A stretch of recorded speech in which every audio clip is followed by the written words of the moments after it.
cari bulu ayam akan tercantum jua. Lupakan hal semalam, esok pasti ceria. Searakan hari ini, kita nyanyi ramai-ramai. Halo, perkenalkan nama saya Aurelia Septianika Linda. Halo, dan saya Muhammad Alfindi. Saya Benediktus Doni Saputra. Dan saya Thea. Saya Antonio Guru Sapuranto. Kami akan mempresentasikan Literasi digital kunci mahasiswa sukses di era digital. Baik, saya akan menjelaskan apa itu literasi digital. Literasi digital adalah kecakapan menggunakan media digital dengan beretika dan bertanggung jawab untuk memperoleh informasi dan komunikasi. Adapun manfaat literasi digital, yang pertama memudahkan mendapatkan informasi terkini, contohnya aplikasi berita digital seperti Detik, Kompas, CNN Indonesia atau BBC memberikan notifikasi langsung ke ponsel pengguna begitu ada kejadian penting, misalnya gempa bumi, hasil pemilu, kebijakan pemerintah terbaru.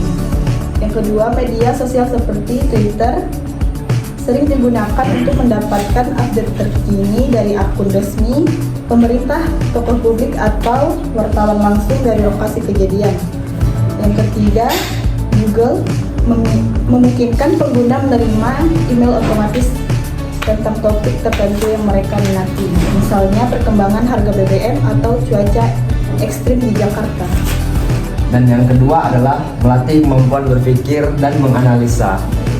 Contoh dari melatih kemampuan berpikir dan menganalisa dalam literasi digital adalah yaitu seorang melihat berita viral di media sosial tentang vaksin yang disebut berbahaya sebelum mencobanya.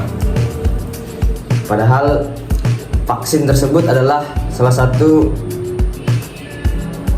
langkah yang bagus untuk mencegah virus tersebut.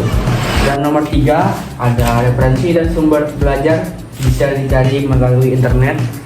Contohnya, jika kita ingin mencari referensi untuk belajar dengan menggunakan internet, adalah manfaatkan teknologi untuk mencari referensi seperti Google Scholar, dan juga di zaman sekarang bisa menggunakan AI untuk referensi belajar. Tantangan literasi digital. 1. Kurangnya kesadaran.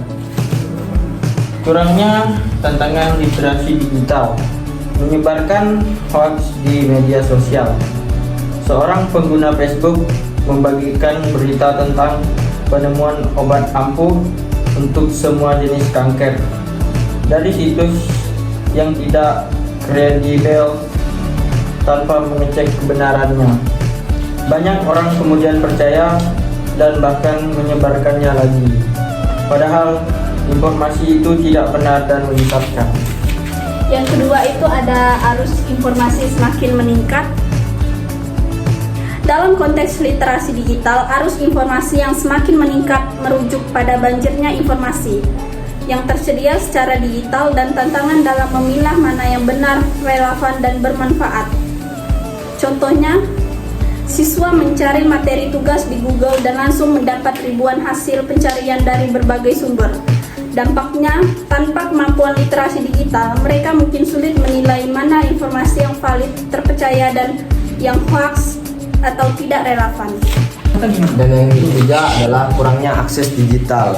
Kurangnya akses digital berarti keterbatasan individu atau kelompok dalam mengakses perangkat digital seperti komputer, smartphone, koneksi internet, atau keterampilan digital dasar. Contoh nyatanya adalah yaitu pertama, pelajar di daerah terpencil tidak memiliki akses internet stabil untuk mengikuti pembelajaran daring atau mencari sumber belajar tambahan. Dan yang keempat, maraknya konten negatif. Artinya semakin banyak dan mudah tersebarnya konten-konten yang bersifat merugikan, menyesatkan, atau berbahaya di dunia digital. Hal ini berparah dengan mudahnya siapa saja membuat dan membagikan informasi tanpa filter yang ketat. Contohnya, ujaran kebencian dan bullying online, komentar kasar, fitnah, atau pelecehan yang menargetkan individu atau kelompok tertentu. Di era digital, literasi digital bukan lagi pilihan, melainkan kebutuhan. Dengan literasi digital, kita bisa menjadi pengguna teknologi yang cerdas, produktif, dan bertanggung jawab. Sekian presentasi dari kami. Terima kasih.